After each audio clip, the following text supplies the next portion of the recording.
Gracias.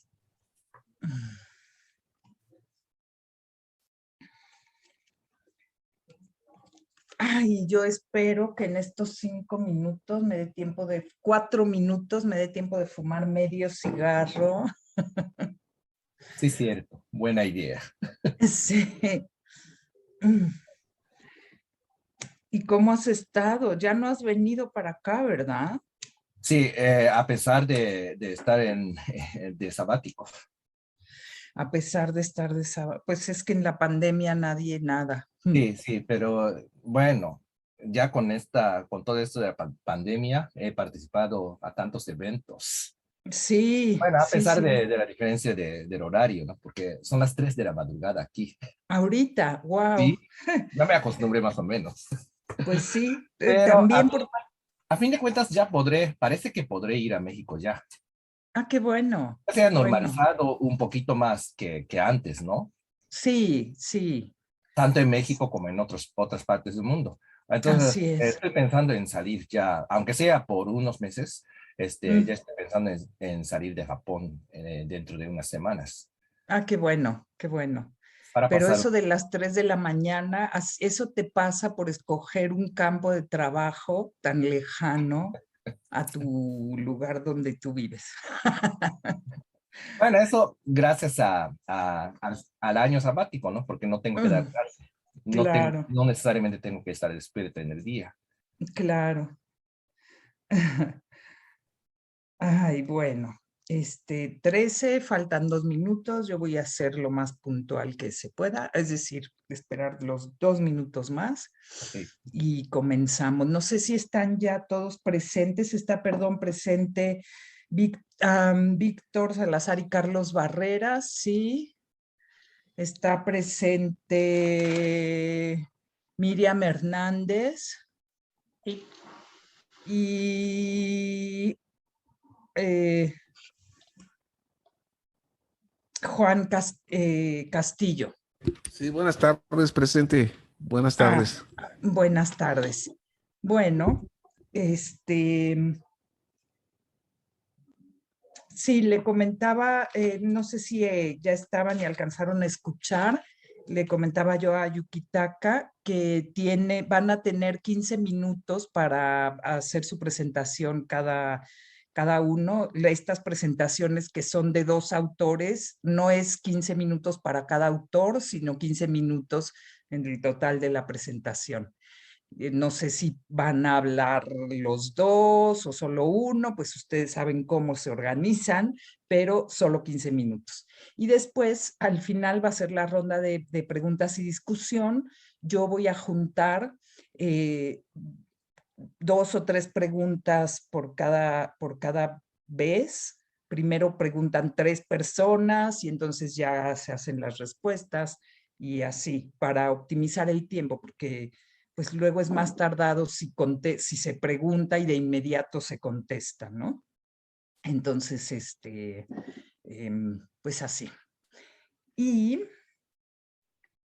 ya, son las 12:15. Entonces, vamos a comenzar. Buenas tardes. Esta primera mesa del Encuentro Internacional de Historiografía, que se titula La conmemoración de la conquista. Tenemos 3 ponencias ahora y pues voy a presentar conforme van a ir ocurriendo las ponencias. Primero tenemos el trabajo de Víctor Salazar y Carlos Barrera del Instituto Mexicano de Estudios Estratégicos en Seguridad y Defensa Nacionales, y su trabajo se titula La conquista desde la perspectiva de 3 historiadores militares, acercamiento a sus nociones institucionales y culturales. Y bueno, pues les dejo la palabra, los escuchamos y bienvenidos todos a esta mesa. Muchas gracias. Gracias, doctora. Comparto la presentación que traemos. Antes de todo, pues buenas tardes a todos. Un agradecimiento muy grande para el comité organizador por habernos permitido este espacio y esta oportunidad de expresar pues un tema que hemos trabajado de manera conjunta y que primero empezará Carlos a mencionar a grandes rasgos a qué nos referimos con la conquista desde una perspectiva cultural, y posteriormente yo hablaré acerca de estos tres historiadores y algunas cuestiones culturales. Disculparán, ahorita está pasando una cuestión aquí un poco imprevista y bueno, comparto pantalla, ya no la explico. Claro que sí, adelante. Adelante. Perfecto. Pues muy buenas tardes a todos. Es un verdadero honor estar el día aquí con ustedes y de manera personal regresar a mi alma mater, aunque sea de manera virtual. Y bueno, como ya lo comentó el maestro Víctor Salazar, el objetivo de esta breve charla es analizar el impacto de la conquista de Tenochtitlan y en la cultura propiamente del ejército mexicano y cómo a eso también permeado en elementos propios del pensamiento estratégico del Estado mexicano. De alguna manera abordaremos estos elementos institucionales y culturales como fundamentos de ese pensamiento y tomaremos dos elementos de muestra. Uno, pues toda la literatura que presentan tres historiadores militares, y por otro lado, la resignificación de una iconografía de la cultura mexica dentro de las Fuerzas Armadas. En un primer momento me gustaría abordar cómo es que las culturas sobre la construcción de lo nacional en el México contemporáneo tienen una fuerza simbólica dentro del pensamiento y la práctica estrategia propiamente en las Fuerzas Armadas. Partimos que si observamos a la luz de la historia y analizamos el largo proceso y complejo proceso de construcción identitaria que México experimentó desde el siglo XIX, podemos comprender esa formación de ese pensamiento estratégico nacional.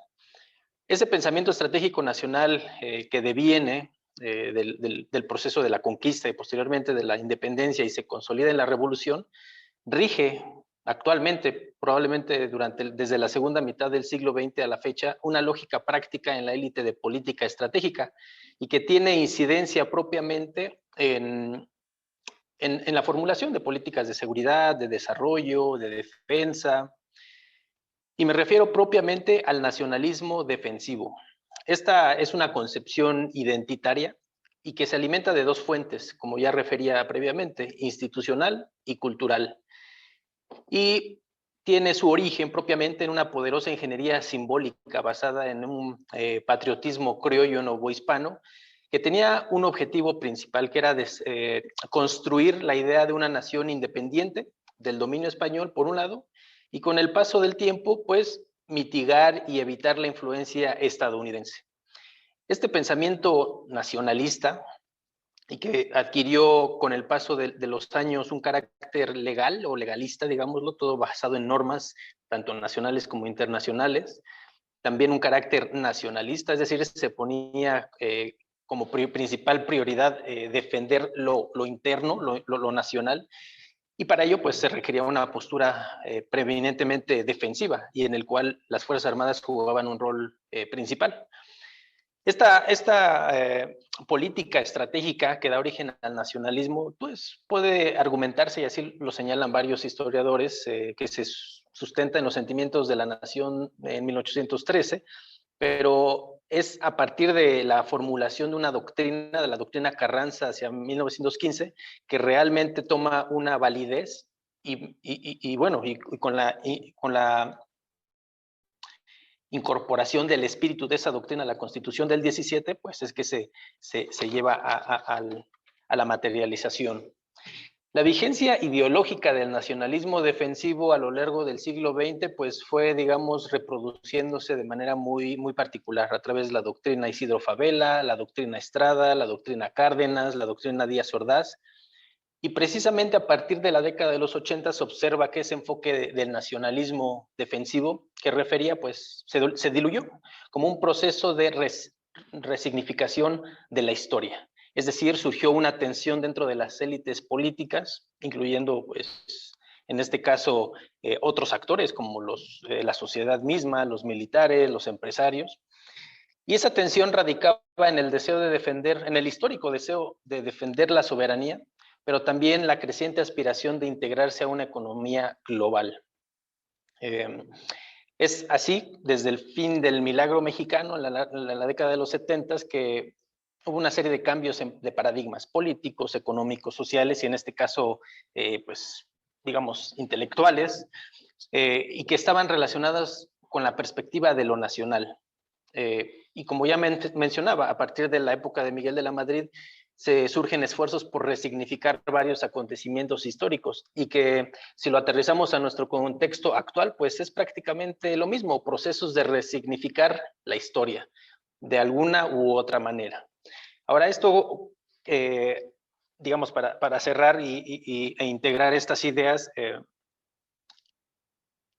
este contexto histórico y sociocultural es muy importante para comprender el espíritu del nacionalismo defensivo que distingue históricamente a las Fuerzas Armadas en México y en algunos gobiernos, probablemente como el actual, pues tengan también cierta fuerza. Es decir, el nacionalismo en la cultura militar y estratégica del Estado mexicano se puede considerar como un bastión de la construcción identitaria y estratégica de ese nacionalismo. Y dentro de la dinámica y la cosmogonía militar, pues identificamos dos elementos que son vitales y que abordará con mucha mayor amplitud Víctor Salazar. Por un lado está la historia de la conquista propiamente, esa resignificación, y por el otro lado, el empleo y el poder propio que tienen los símbolos prehispánicos en el pensamiento y práctica militares. Cedo la palabra al maestro Víctor Salazar.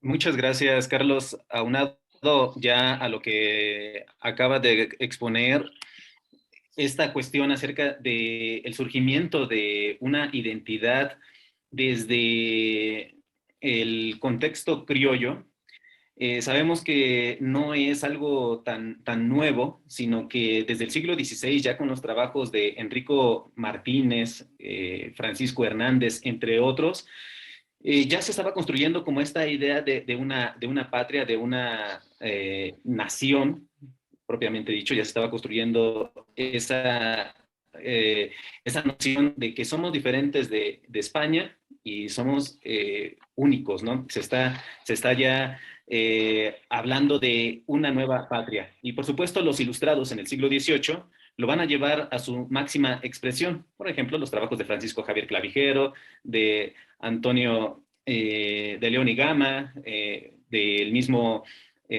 José Antonio Alzate. Entonces tenemos ya una literatura muy rica con respecto a estos ilustrados, ¿no? Y previamente, pues en los siglos anteriores del virreinato. Ahora, estas explicaciones o la literatura acerca sobre la conquista y sobre el México prehispánico también permea de manera muy profundo dentro de la mentalidad del ejército y de la marina, sobre todo del ejército. Y vamos a hablar específicamente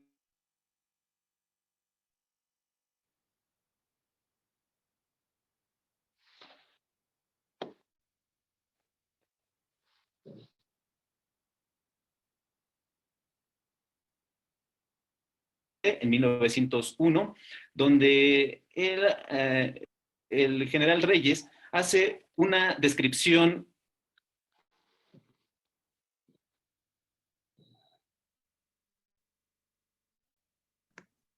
que recordar que todavía está en formación las instituciones, no hay una escuela propiamente de historiadores profesionales, lo que tenemos es una serie de eruditos y todo ello. En el colegio militar, de hecho, se impartía historia desde que se reabre en 1867. Sin embargo, el tipo de historia que ahí se imparte es una historia dedicada únicamente. Perdón, Víctor, se está interrumpiendo. ¿Perdón? Es que se está interrumpiendo, me parece, lo que estás diciendo.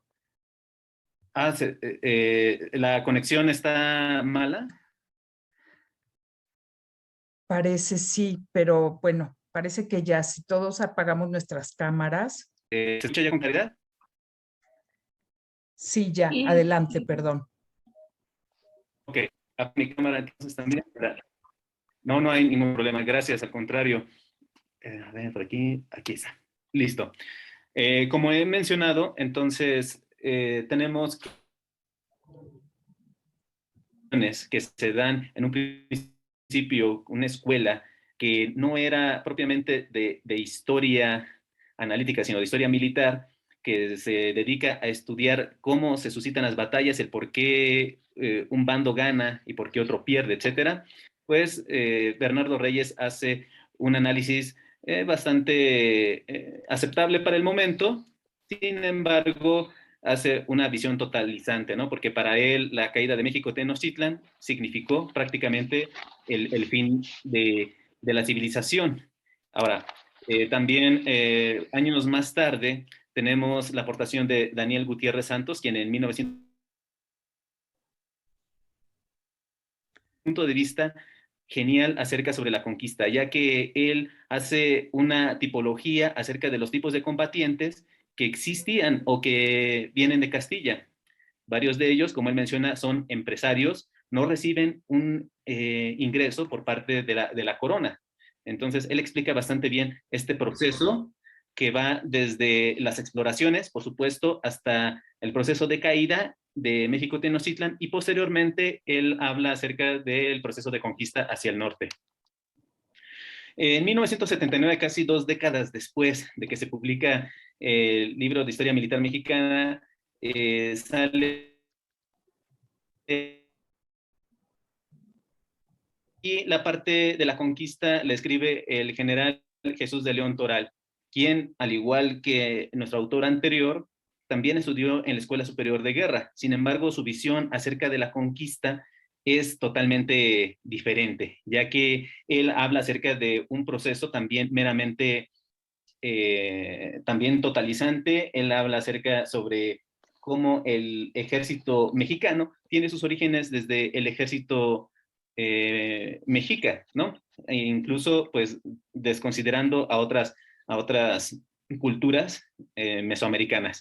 En fin, es así a grandes rasgos su visión acerca de este proceso, y también lo reduce pues a la caída de México Tenochtitlán. Bueno,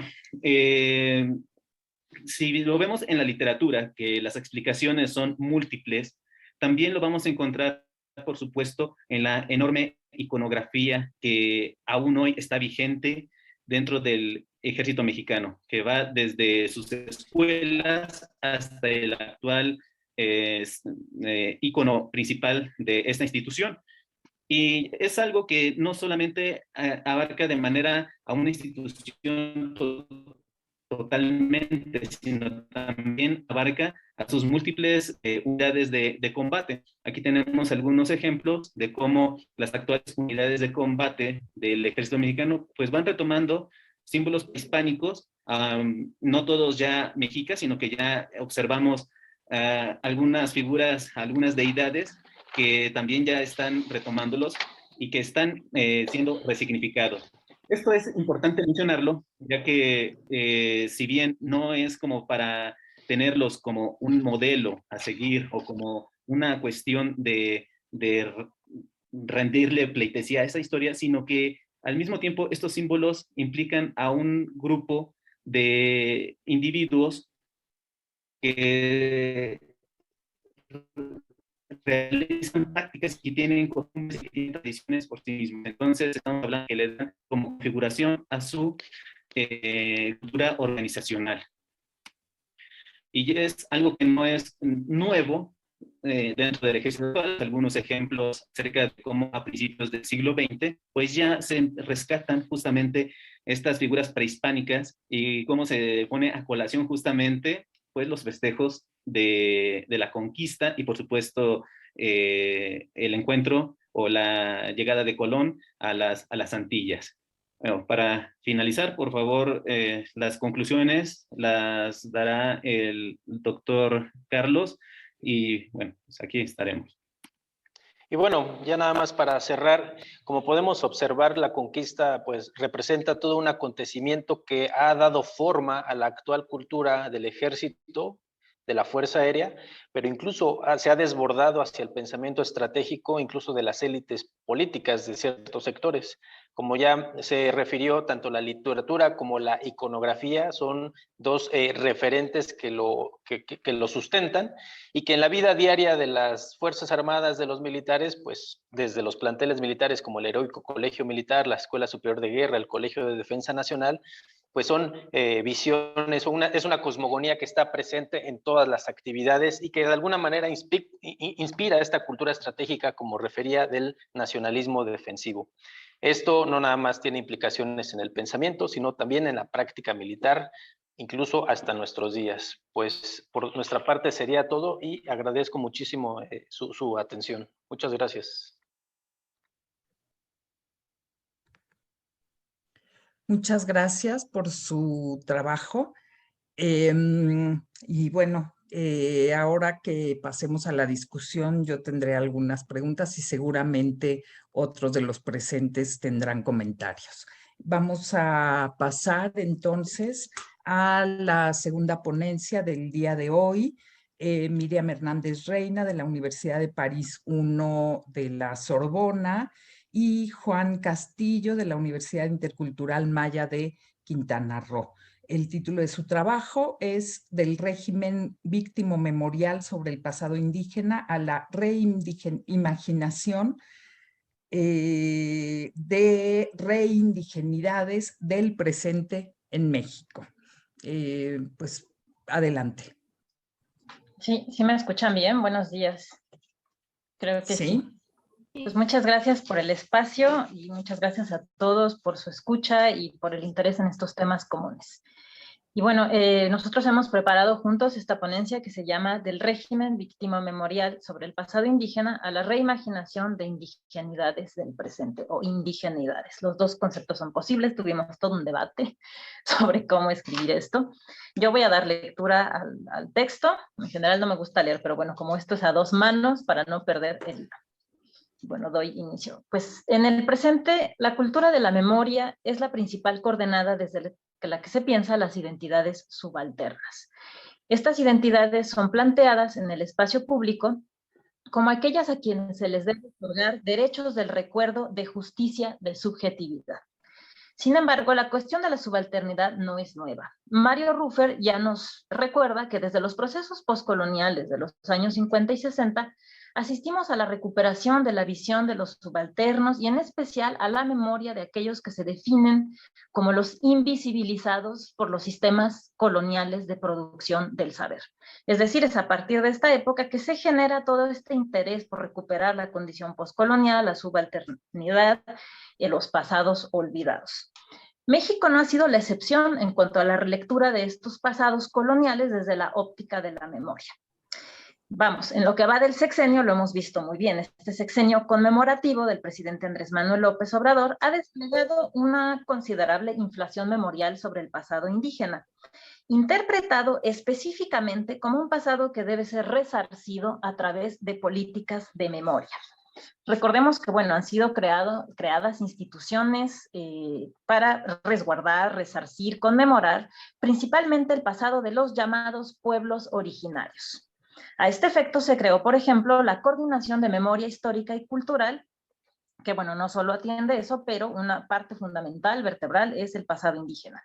Esta institución ha impulsado eventos faraónicos para conmemorar los 500 años de la conquista, insistiendo y poniendo de relieve la interpretación de ese pasado como una herida que debe ser sanada a través de las acciones del Estado. Esto es muy importante. La instancia restaurativa, sanadora, es el Estado, en esta forma de ver el pasado.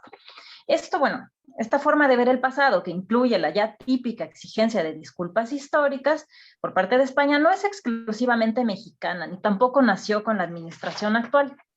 En México, esta percepción que nos interesa destacar del pasado colonial como un trauma, tiene una historia que está vinculada a lo que nosotros llamamos un régimen memorial. El concepto de regímenes de memoria se refiere a discursos que dan un sentido preciso al pasado en determinada época y presentan distintas transformaciones que pueden ser observadas a partir de variables diversas como cambios en la mayoría política, movimientos de actores sociales, el contexto internacional, la circulación de ideas. Es a partir de este concepto que abordamos esta ruptura, digamos, que da nacimiento a lo que vamos a llamar un régimen victimomemorial del pasado indígena. ¿Qué es este régimen? Bueno, es esta interpretación que pone al centro la figura del indígena víctima ancestral, lo que va a contrastar con lo que fue el indigenismo clásico de los años, vamos a tomar esta cronología amplia, ¿no? De los años 20 a 60 del siglo XX, que veía en el indígena a un ancestro nacional. Ahora, este indigenismo no compartía esta lógica de la memoria. Ya ha señalado muy bien Guillermo Cermeño, que este indigenismo que proponía la utopía del mestizaje, digamos, portaba una forma de futurismo, si empleamos la categoría del historiador François Hartog. El futurismo es aquel régimen de historicidad que ve el porvenir como la temporalidad fundamental. Ella va a influir tanto al pasado como al presente. Y en el caso del indigenismo, era el mestizo el portador de digamos, de este futuro, gracias a la mezcla del hierro español con el bronce indígena. Y es más, el bronce indígena debía fundirse en esta nueva raza portadora del porvenir. Y después, bueno, sabemos bien que el indigenismo atribuía, digamos, a esta flecha del futuro debía llegar a la occidentalización de México.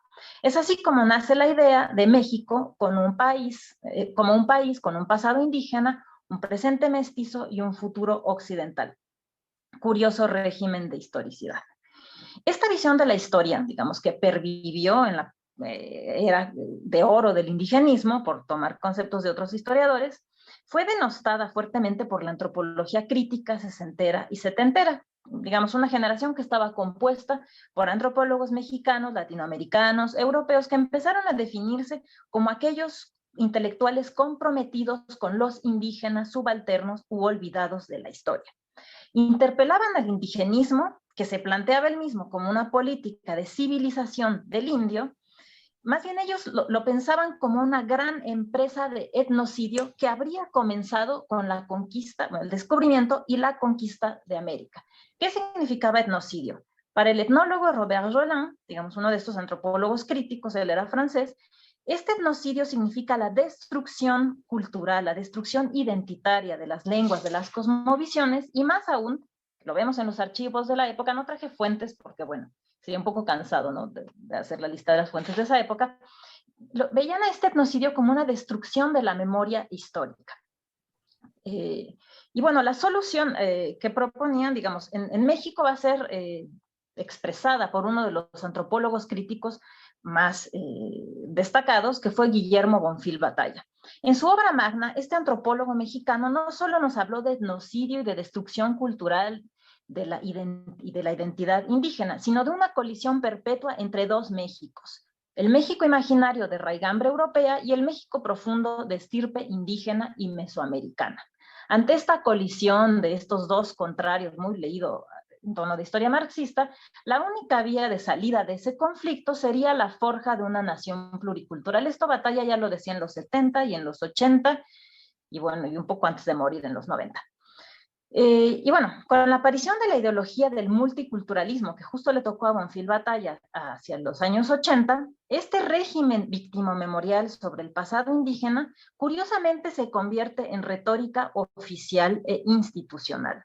Contrariamente a lo que diversas perspectivas sostienen, las políticas del reconocimiento fundadas en la figura del indio víctima ancestral o indígena víctima ancestral no datan del levantamiento zapatista. Desde mitades de los años 70, los antropólogos críticos empezaron como a obtener puestos en la administración pública, particularmente en el Instituto Nacional Indigenista, desde donde difundieron y oficializaron la idea de que el pasado indígena era un trauma colonial y ancestral que tenía que resolverse a través de la política pública. Ahí se estaba fraguando, vamos a decirlo así, una perspectiva memorial que iba a influenciar muchísimo de lo que hoy es la política de Estado. Ahora bien, fue precisamente en el sexenio de Carlos Salinas de Gortari, quien fue el primer presidente impulsor de la retórica del multiculturalismo, que va a surgir una idea muy interesante, que es esta según la cual existe una deuda histórica que el Estado debe saldar con sus pueblos indígenas. Y bueno, en política las casualidades no existen. Precisamente en esa época, el Partido Revolucionario Institucional estaba sufriendo cambios, entrando en crisis y requería consolidar el apoyo del campesinado que estaba siendo homogéneamente categorizado como indígena en la época. El empleo de esta retórica estatal de la deuda histórica resultó ideal para el partido. Esto lo podemos ver en archivos de discursos, incluso de campaña de Carlos Salinas de Gortari, también archivos de discursos de Luis Donaldo Colosio y en general en muchos documentos del sexenio. Y bueno, en este contexto donde empieza a generarse esta idea de la deuda histórica, evidentemente el levantamiento zapatista fue la ocasión central para que sedimentara la figura de los indígenas a quienes se les debe algo desde tiempos ancestrales. Es más, si seguimos los trabajos de Jean Bache, el zapatismo se presentó en términos de una rebelión de la memoria contra la historia, como una revolución del corazón olvidado de la patria. Y entre las gestiones y los acuerdos que se dieron en los años 90, digamos, en el sexenio de Zedillo, después vino, durante el sexenio de Vicente Fox, una estabilización de esa idea del pasado de los pueblos indígenas como algo que resarcir. Esto está en todos los informes de la política pública de gestión para pueblos indígenas de la administración Fox Quesada, de este presidente que llamó también a los indígenas mis amigos y a quienes aseguró, y esta frase memorial es maravillosa, nunca más habrá un México sin ustedes. O sea, Fox retomando toda esta retórica de la antropología, del zapatismo y transformándola en un discurso oficial del Estado. La manera en que la administración foxista se planteó el saldo de esa deuda humana inmensa, abierta desde la conquista, fueron las políticas de la interculturalidad. Ahí, digamos, planteamos que estas políticas surgieron como una política de memoria, puesto que se plantean la reconstrucción de la identidad indígena después de siglos de sufrimiento. ¿Y cómo se hace? Pues a través de programas educativos, lingüísticos y de rescate cultural. Ahora bien, en este contexto, ¿cuál es el problema de esta lógica de la memoria de la reparación? Pues nos parece a Juan Castillo Cocom y a mí que es principalmente la concepción de la identidad. Es decir, ahí hay un punto clave que analizar en este discurso, en el que los indígenas son presentados como un todo homogéneo compuesto de una ancestralidad prehispánica por una parte y por una victimización ancestral por la otra. Esta idea, por supuesto, se repite como mantra en el marco del sexenio conmemorativo que estamos viviendo y del 5º centenario. Presentamos 2 ejemplos para ilustrarlo. El primero es la multitudinaria ceremonia, arriba de 100,000 asistentes, en la que el presidente Obrador recibió el bastón de mando de parte de indígenas, activistas y líderes de movimientos. Tal puesta en escena apeló a los clichés del imaginario nacional sobre lo indígena. Indígenas vistiendo trajes ancestrales, lanzando humo de copal, realizando rituales prehispánicos. En términos simbólicos, como dice Juan Cocom, podría interpretarse como la nueva alianza entre el nuevo régimen con los nuevos recordados de Dios, aquellos a quienes los fifís habrían olvidado durante 500 años. El segundo ejemplo de esta exotización de los indígenas se compone por 2. Por una parte, la reclamación que hizo el presidente López Obrador de piezas prehispánicas conservadas en museos europeos, principalmente el penacho de Moctezuma. Y segundo, la instalación de fantasía de la historia de la pirámide Hueyteocalli en el Zócalo de la Ciudad de México. En ambos ejemplos, digamos, se expresa la importancia de que una nación haga memoria, recupere sus bienes ancestrales y de que encare su pasado para mirar el presente. Sin embargo, en ambos ejemplos, la memoria y la identidad son asociadas unilateralmente con el pasado prehispánico, presentadas en términos eternos y homogéneos. Ahora bien, si nos aproximamos a las comprensiones sobre la identidad y la memoria desde la filosofía contemporánea maya, estos conceptos, identidad y memoria, adquieren nuevos sentidos. Desde el concepto Ka'axa, memoria en esta filosofía maya, que quiere decir las potencias del alma y del hombre, esta tiene una noción, una connotación asociada al Iknal, que es la noción de tiempo y espacio propia de los hablantes del Mayatán. El Iknal indica un tiempo y lugar que no tienen pasado, ni presente, ni futuro.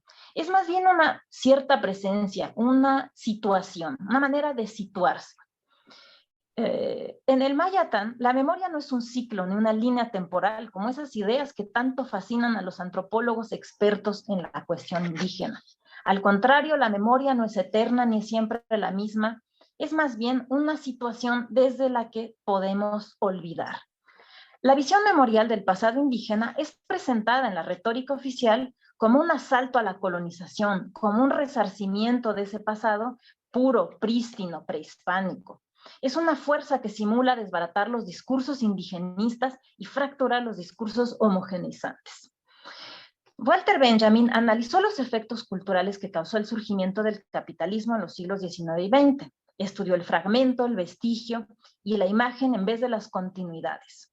En su metáfora figura el ángel de la historia, describe lo siguiente. Hay un cuadro de Klee que se llama Angelus Novus. En ese cuadro se representa un ángel que aparece a punto de alejarse a algo que mira fijamente. Los ojos se le ven desorbitados, tiene una boca abierta y además las alas desplegadas. Él ha vuelto el rostro hacia el pasado. Donde ante nosotros aparece una cadena de datos, él ve una única catástrofe que amontona incansablemente ruina tras ruina y las va arrojando a sus pies. Bien le gustaría detenerse, despertar a los muertos y recomponer lo destrozado. Pero, soplando desde el paraíso, una tempestad se enreda en sus alas y es tan fuerte que el ángel no puede cerrarlas. Esta tempestad lo empuja inconteniblemente hacia el futuro, al cual vuelve la espalda mientras el cúmulo de ruinas ante él va creciendo hasta el cielo. Lo que llamamos progreso es justamente esta tempestad. En la versión memorial del pasado indígena, esta tormenta saliendo del paraíso es el sueño de una sociedad mexicana perfecta y perfectamente regulada por narrativas memoriales. Si con Benjamin el capitalismo y la modernidad son desplazadas por nuevas fantasías, en el México actual el indigenismo y el dolor quinientesco es desplazado por nuevos sueños fantasías como el poscolonialismo, la posmodernidad, el multiculturalismo, el patrimonio y la obsesión conmemorativa. Al escapar de ese paraíso, yo, Juan Castillo Cocom, a veces maya, a veces no, lo hago cuestionando las etiquetas de indígena como víctima y como indígena subalterno. Encajo en muchos papeles, excepto en el de víctima y en el de subalterno. Tengo que olvidar la narrativa monolítica de la historia mexicana para ser indígena fuera de ese relato. Los motivos de las memorias deben examinarse cuidadosamente. La construcción de recuerdos y memorias y del perdón son narrativas eminentemente épicas, relatos esencializantes, en donde los indígenas, y en este caso los mayas, responden más bien a las fantasías de los especialistas en indígenas, ¿no? Los antropólogos. Edward Seed Jam, un intelectual maya contemporáneo, escribe al respecto. Aprender a olvidar no es fácil, pero sí se puede, si las cosas de importancia actual se ponen en primera instancia. Se puede olvidar los discursos de los antropólogos que creen que los mayas o los indígenas esenciales vienen y viven en el pasado. El pasado no es la hamaca donde los mayas descansan constantemente. El pasado lo dejamos en el olvido, en las memorias, en el presente en donde estamos. El presente es el dispositivo para olvidar esos discursos que nos fijan como identidades esenciales. Y para terminar, aclaramos que para nosotros olvidar esas memorias no es negar la conquista, sino entender sus múltiples causas, sus múltiples efectos. Una memoria omnipresente, asentada ella misma en el presente, permite una comprensión de un mundo de una manera más apegada a la realidad, a lo que son los indígenas del presente. Las políticas del arrepentimiento y el perdón que ven en el pasado colonial la causa de todos los males que aquejarían y nos aquejarían a los indígenas, olvidan ellas mismas el presente en el que los otros decidimos identificarnos a veces como indígenas, y no lo usamos apelando a un pasado imaginario, ficcional y conveniente. Lo hacemos viviendo nuestro presente y sus múltiples posibilidades. Para cerrar, recuerdo ahora a mi amigo y colega Ismael Briceño Mucul, maya, profesor de lengua, poeta y defensor de los derechos LGBT. Como se plantea para las identidades queer y las identidades de género, los indígenas del presente habitamos una identidad como un flujo constante y no como un pasado prehispánico, prístino, maravilloso, manchado por la colonización, por ese pecado original que seguimos aceptando como el origen de México. Para ser un indígena de hoy hay que olvidar esas memorias que se nos imponen desde el exterior. Gracias. Muchísimas gracias a Miriam, perdón, y a Juan por esta ponencia muy interesante. Pues ya tendremos oportunidad de comentar y discutir, y perdón por estar insistiendo tanto en lo del tiempo, pero así tendremos más oportunidad de discutir. Entonces, sin más, vamos a pasar a escuchar la ponencia de Yukitaka Inoue Okubo, antiguo conocido de este posgrado, bienvenido. Y bueno, su trabajo, él es de la Universidad Senshu de Japón, y su trabajo se titula Diversas visiones sobre la conquista y conmemoración de los 500 años. Adelante, Yukitaka. Bueno, muy buenas tardes. Antes que nada, quiero agradecer de todo corazón a los organizadores de este evento. Me da tanto gusto estar aquí nuevamente en este encuentro. Bueno, rápidamente ya paso a la ponencia. Este año se han cumplido 500 años de lo que solemos llamar la conquista de México. Y yo creo que es una importante oportunidad de repensar el modo en que nos hemos acostumbrado a comprender ese suceso. Así intentaré hacer una reflexión acerca de nuestras miradas sobre la conquista. Y así desarrollaré una discusión en torno a la visión indígena de la conquista y trataré el tema de la diversidad de los pueblos existentes en el siglo XVI y del énfasis que se ha dado históricamente al pueblo mexica. Sobre la conquista de México, contamos con distintas fuentes históricas con las que se ha formado la interpretación tradicional de la conquista. Hay crónicas que escribieron los soldados españoles, como las cartas de Cortés o la historia verdadera de Bernal Díaz. También las historias redactadas por otros autores que nunca llegaron a América, como la crónica de Francisco López de Gómara. También hay crónicas que escribieron los religiosos, como las de Motorinía, Mendieta, Torquemada, Durán, Las Casas, Acosta, etc. Igualmente existen otras obras redactadas por otros hombres seglares, por ejemplo, de Francisco Cervantes de Salazar, y de Alonso de Solita. Sin embargo, no debe olvidarse que junto a ellas contamos con otras fuentes de origen autóctono. Se trata de los escritos que nosotros llamamos con términos como obras de tradición indígena, crónicas indígenas, etc. La mayoría de estas obras habían quedado sin imprimirse durante la época colonial, y algunas de ellas comenzaron a publicarse apenas en el siglo XIX, pero hasta la segunda mitad del siglo XX, cuando comenzaron a ser revalorizadas y estudiadas con mayor atención. Marcó un punto muy importante al respecto la publicación en 1959 de una antología que Miguel León Portilla tituló Visión de los Vencidos, donde recogió textos que nos mostraban las versiones indígenas sobre la conquista y que contrastaban con la historia contada por los españoles. El recopilador de esta antología estaba consciente de que en su interior esta visión era en realidad muy variada. Por ejemplo, León Portilla decía que Alba-Estresotzli ofrecía la interpretación histórica de la conquista desde el ángulo de los texcocanos, y que esa interpretación se basaba en un criterio muy distinto al de los escritores de México y Tlatelolco. A pesar de ello, el término visión en forma singular dejó una fuerte impresión, como si se tratase de una sola frente a la tradicional española. De hecho, en otras antologías publicadas después de esta, solían justaponerse la versión occidental y la mesoamericana, o sea, la española y la náhuatl, por ejemplo, destacando así las miradas de dos grupos opuestos dentro de una concepción dicotómica. Pero es fundamental profundizar más en el tema de la variedad de las miradas indígenas sobre la conquista. Es cierto que las distintas perspectivas marcadas en ellas muchas veces tenían sus raíces en el factor geográfico, pero esto no fue la única razón de sus diferencias. Gracias a los estudios historiográficos novohispanos, hoy sabemos que los propósitos de los autores y documentos en cuestión eran sumamente variados. Por ejemplo, algunos cronistas indígenas escribieron poco después de la conquista, mientras que otros lo hicieron muchas décadas después.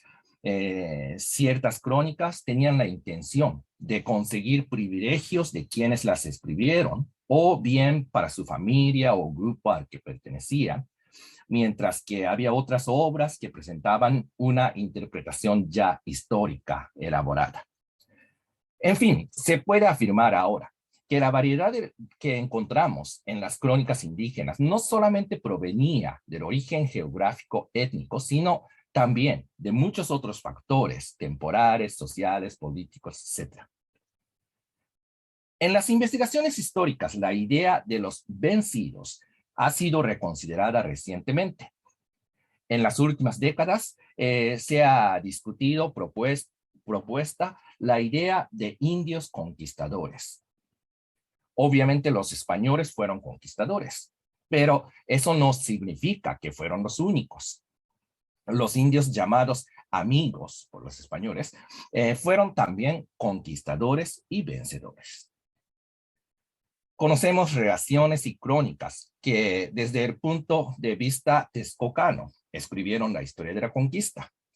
Entonces, como ejemplo, veamos el caso de la 13ª relación que escribió Fernando de Alba Istrizóchitl. Texcoco era la ciudad aliada de Tenochtitlan y de Tlacopan, de la Triple Alianza, pero cuando llegó Cortés, ciertos príncipes texcocanos actuaron a favor de los conquistadores españoles. En la casa dinástica, desde antes de la venida de los españoles, había personas que no estaban a favor del gran poder o demasiado poder que tenía Moctezuma Xocoyotl de Tenochtitlan. Unos años antes de que vinieran los españoles, falleció Nezahualpili, rey de Texcoco, y uno de sus hijos, Cacama, le sucedió en el trono. Para otros hermanos opositores como Istrizóchitl o Tecocoltzin, ese Cacama fue un gobernador títere impuesto por Moctezuma. En 1520, durante la conquista, muere Cacama. Entonces, Cuanacotzin ocupó el trono, pero él dejó la capital Acolba para unirse con los tenochcas y enfrentar después a los invasores. Entonces, la ciudad de Texcoco quedó sin gobernante. Primero Tecocoltzin y luego Istrizóchitl llegaron a gobernar el pueblo texcocano. Y según este cronista Acolba, Istrizóchitl no fue un simple amigo de Cortés, sino literalmente su aliado. En un episodio de los últimos días de la toma de la capital mexica, fue Istrizóchitl quien salvó la vida de Cortés. Así, según esta versión texcocana de la conquista, Istrizóchitl y Cortés fueron las dos figuras principales de la toma de Tenochtitlan. De este modo, la idea de que los indígenas siempre fueran los vencidos no es correcta. Al contrario, la mayoría de los indígenas del centro de México fueron conquistadores en la guerra contra Tenochtitlan. No solamente fueron los tlaxcaltecas y texcocanos, sino también los de Zempoala, Huexotzinco, Chalco, Xochimilco, entre muchos otros, fueron ganadores y vencedores. De esta manera, la mirada de los pueblos mesoamericanos sobre la conquista era diversa y plural, sin que existiera una sola visión indígena. Existen por lo menos dos elementos que han ayudado a invisibilizar este hecho. Primero, el problema del término o categoría indígena, porque históricamente este es el término que se sustituyó a indio.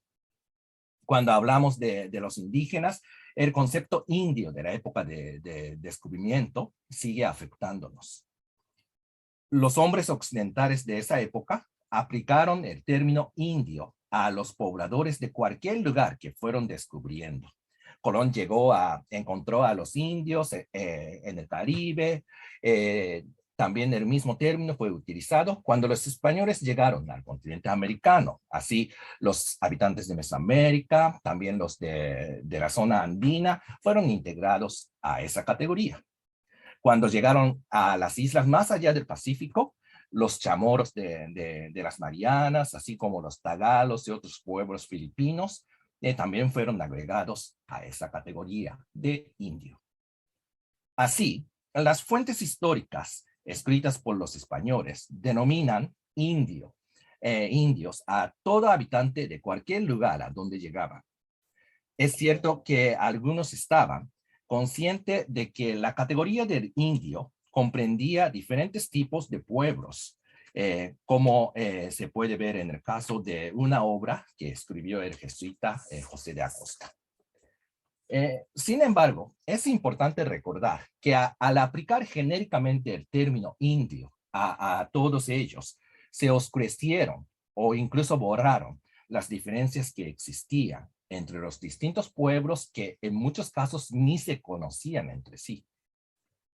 Segundo, es inevitable señalar que el nacionalismo mexicano ha sido uno de los elementos que ha encubierto la variedad de los pueblos indígenas de hace 5 siglos. Tras la independencia, el Estado mexicano incorporó el pasado prehispánico a la historia nacional y los mexicanos fueron considerados herederos de la civilización antigua también. En dicha historia oficial siempre ha existido la tendencia de ignorar la diversidad de las culturas prehispánicas porque los representantes de ese pasado han sido en la mayoría de las veces el pueblo mexica. A la llegada de los españoles a Mesoamérica, no solo existía el imperio azteca. Los mayas, que vivían bastante lejos, tenían sus señoríos. Al oeste estaba el estado Purépecha, en Michoacán, el pueblo que los mexicas nunca pudieron someter. Además, el mal llamado Imperio Azteca era en realidad un dominio político basado en una triple alianza de 3 cabeceras con sus propios reyes, y además entre los pueblos sojuzgados había una gran variedad de pueblos con sus lenguas y culturas diferentes, como las huastecas, totonacas, otomíes, matracincas, zapotecas, mixtecas, etcétera, etcétera. En fin, los mayas, ni los zapotecos, ni los olmecas jamás han sido considerados para representar a todo México, como sí ha sucedido con los mexicas. Esta preferencia los convirtió en protagonistas casi únicos del mundo prehispánico en la historia de la nación mexicana.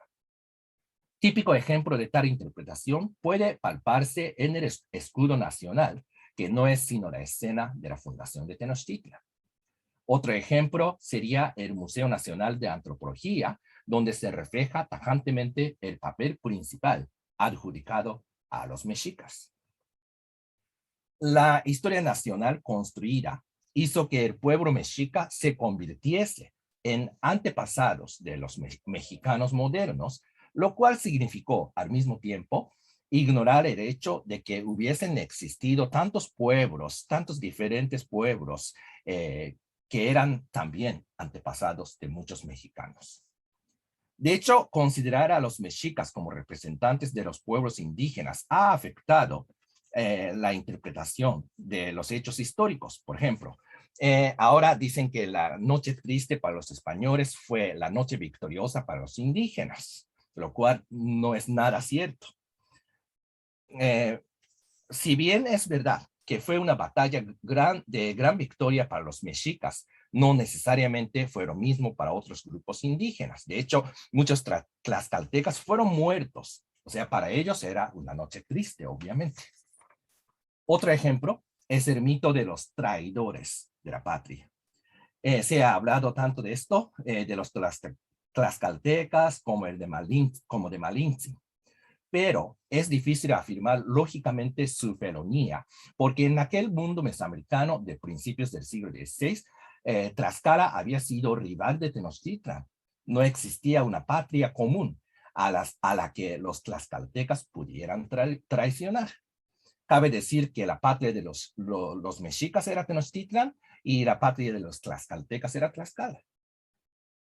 Este protagonismo mexica sigue presente en la conmemoración nacional de este año también. Me refiero a los 700 años de la fundación de Tenochtitlan. Aquí aparece otra vez los mexicas como protagonistas.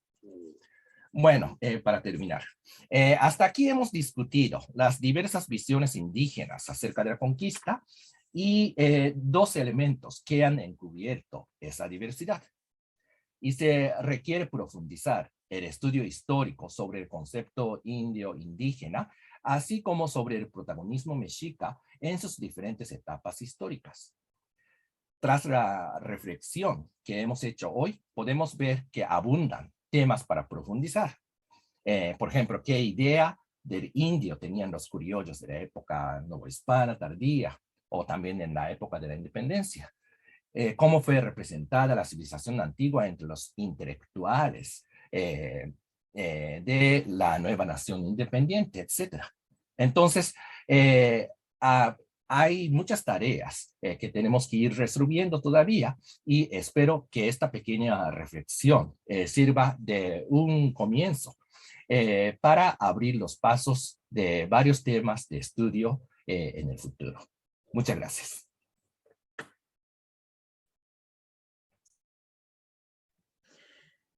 Muchas gracias, Yukitaka, por esta también muy interesante reflexión. Y pues así, sin más, vamos a dar paso a la sesión de discusión y de preguntas. Yo creo que las tres ponencias dan mucho material para reflexionar y pues si alguien tiene alguna pregunta, voy a reunir de a 2 o 3 y pueden hacer, perdón, de una vez las preguntas si tienen para las distintas ponencias y los ponentes pues anoten. Entonces ahorita va a ser primero Pablo, después Susi, después Noemí y después contestan los ponentes a estas tres personas y después damos otra ronda, digamos. Por favor, Pablo. Muchísimas gracias. Bueno, quiero felicitarles por sus ponencias. Me gustó muchísimo la forma en que trabajaron estas cuestiones.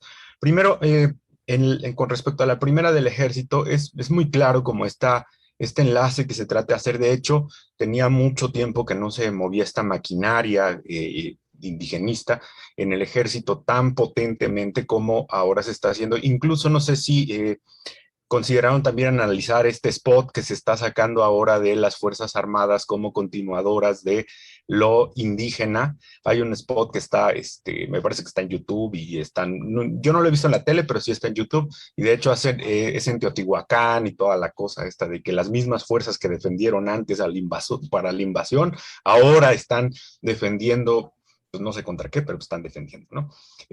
Bueno, con respecto a la doctora Miriam, me gustó mucho esta cuestión, cómo lo va tratando, que esta narrativa no es nueva, es una narrativa que ha comenzado a hacerse hegemónica, que aparece en diferentes espacios de la antropología, de la historia, de la historiografía, etcétera.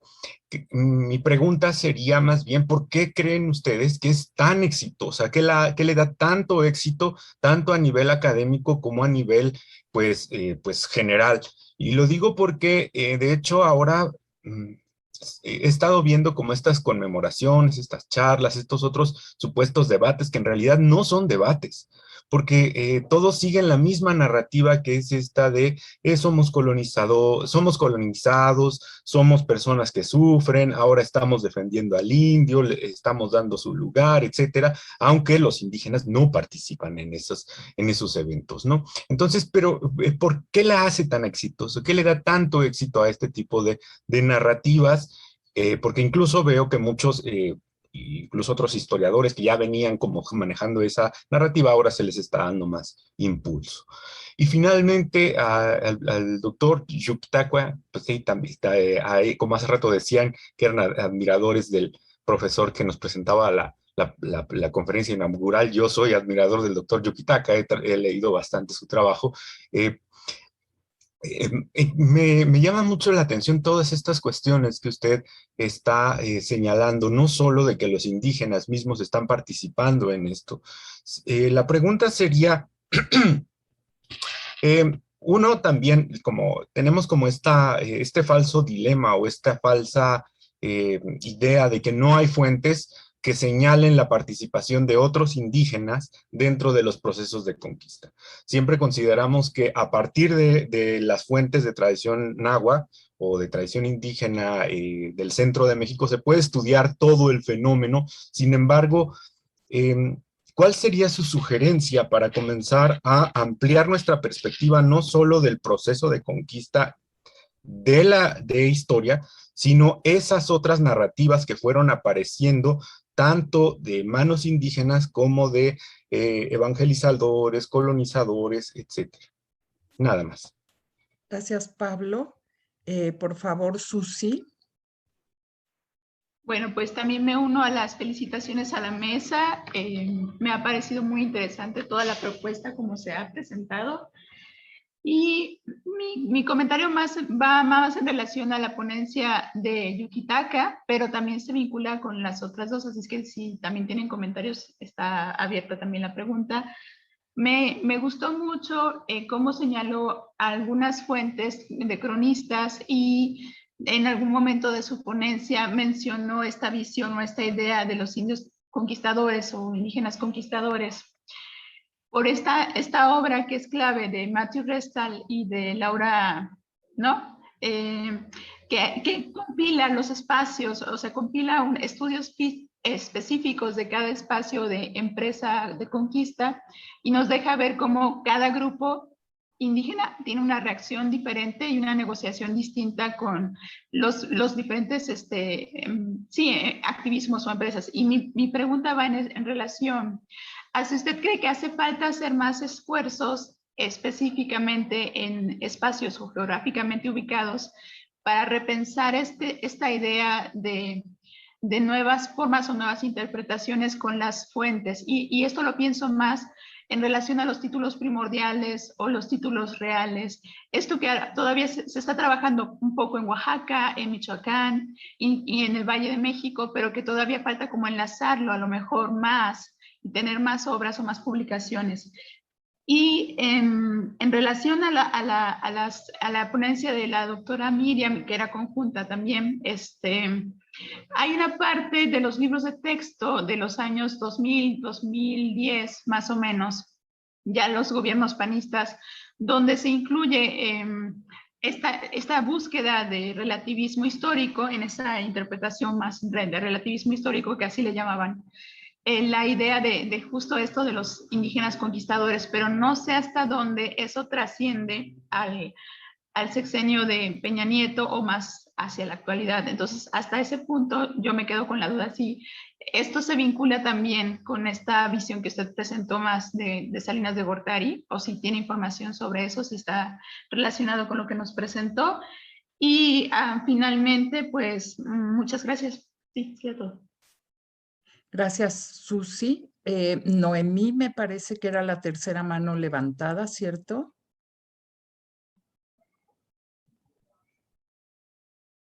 El micrófono. Listo. Muchas gracias. Buenas tardes a todos, todas. Muy buenas las ponencias de los tres participantes. Y bueno, yo tengo una serie de comentarios, ¿no? Tocaron, por ejemplo, el punto de cómo se ha llevado a cabo, ¿no? Esta política conmemorativa en este sexenio, precisamente a 500 años de la conquista. Y me parece que, si bien lleva una retórica que se ha venido, ¿no? Manejando desde que se empezó a dar toda esta ola conmemorativa, que incluso yo la trasladaría hasta el 92, ¿no? Cuando se da el inicio del 5º centenario del descubrimiento. O sea, viene constante. Me parece que son dos momentos históricos diferentes, ¿no? Por un lado, En el 92, bueno, a finales de los 80s, la imagen que se proyecta de este México con un pasado, ¿no? Milenario, ¿no? Majestuoso y demás, en cierto sentido también se hizo porque se quería llamar la atención, ¿no? Para todos estos proyectos neoliberales, ¿no? O sea, las puertas del país se abrieron, ¿no? Para todas estas iniciativas, ¿no? Y yo sostengo que fue para entregar el país, ¿no? O sea, incluso llamaría que es una especie de nueva conquista, porque es cuando llegan muchas empresas transnacionales y se benefician, ¿no? de los recursos del país. Y curiosamente estamos en un momento en el que se está recurriendo a la soberanía, a este discurso de la soberanía, precisamente para frenar, ¿no? Pues esos negocios que se establecieron desde ese momento, ¿no? Y me parece que en ese sentido, el hecho de recurrir a esta retórica o este discurso de que los pueblos originarios han sido saqueados, ¿no? Tiene que ver con estas circunstancias políticas y económicas, ¿no? Creo que es algo que no debemos olvidar. Y otra cosa muy importante, yo creo que también, pues de que no se olvide, ¿no? Esta cuestión de replantearnos, de repensar, de que muchas veces se ha querido olvidar como toda esta historia, ¿no? Pues sí, de saqueos o de abusos, ¿no? Pero me parece que es el hecho tampoco podemos olvidarlo, ¿no? O sea, y bueno. Noemí, si puedes abreviar, por favor, sí, para que haya tiempo perdón. De las respuestas. Sí, y bueno, claro. Y bueno, por último, pues sí, o sea, en cuanto a las visiones de la conquista, pues yo creo que siempre ha permeado una, ¿no? Que es la que se ha institucionalizado más en este país, que es la visión de los vencidos, ¿no? Pero yo creo que esa visión tiene más que ver con la visión del vencedor, ¿no? Que incluso creo que se complementan. Y bueno, hasta ahí lo dejaría. Muchas gracias, Noemí. Antes de que pasen a responder, voy a permitirme hacer una brevísima pregunta para los compañeros, los colegas que presentaron sobre el ejército. Hablaban sobre cómo esto ha permeado en las prácticas militares hoy en día. Y pues, si tienen algún ejemplo de cómo eso ha permeado concretamente la práctica militar. Y bueno, yo creo que respondemos, que las respuestas sean en el orden que presentaron. Comiencen, Carlos, por favor, y después Miriam y después Yukitaka. Adelante. Perfecto, muchas gracias a todos. Muchas gracias, Dana, por cedernos la palabra. Voy a tratar de abordar los tres planteamientos y cuestionamientos que nos refieren. Posteriormente, el maestro Víctor complementará esta visión. Respecto al comentario de Pablo Aparicio, muchas gracias por el interés, por el comentario. Quisiera enfatizar lo que justamente él menciona sobre la continuidad de lo indígena y el rol que juega esa continuidad de lo indígena en la identidad y en el sentido de pertenencia de un soldado. Porque, bueno, históricamente los ejércitos han surgido bajo un enfoque de defensa de un territorio. Y si no hay un sentido de pertenencia o una identidad, pues la pregunta es, ¿qué se defiende? Justamente la pregunta que tú haces, ¿qué es lo que se defiende? A finales del siglo XX, principios del siglo XXI, toda esta visión de lo militar pues ha evolucionado pues bastante. De hecho, el concepto de la defensa territorial pues se ha erosionado, se ha desgastado. Y ahorita actualmente te podría decir que los ejércitos, incluyendo el Ejército y Fuerza Aérea, no están orientados principalmente a la defensa, sino están en procesos de cambio para coadyuvar, por un lado, hacia la seguridad, por otro lado, hacia el desarrollo de las naciones, incluso de las regiones o a nivel internacional. Entonces, digamos que es algo dinámico, y eso por un lado. Y por otro lado, la relevancia de esto que se comentaba sobre el nacionalismo y que tal vez, como bien mencionas, se refleja en algunos spots, en algunos mensajes institucionales, refleja, digamos, la visión y las ideas que permean dentro de la institución militar. Es importante tener en cuenta el origen del ejército mexicano. Es un ejército de masas, es un ejército, a diferencia de otros países que son ejércitos de élites. En nuestro caso, pues, los más de 250,000, casi 300,000 soldados, te he puesto que vienen de la región suroeste del país. Como bien sabemos, es un mecanismo de movilidad social orientado, digamos, a contribuir, como ya mencioné, a ciertos aspectos de la seguridad y del desarrollo nacional en los últimos 20, 30 años. En ese sentido, vuelvo al punto, la continuidad de lo indígena es una manera de tratar de recuperar los orígenes no de la institución en sí misma, sino de la gente que forma parte de esa institución, que le da vida a esa institución. No sé si tienes algún comentario, Víctor. Gracias, Carlos. Sí, brevemente, nuevamente, pues gracias, Pablo, por tu comentario.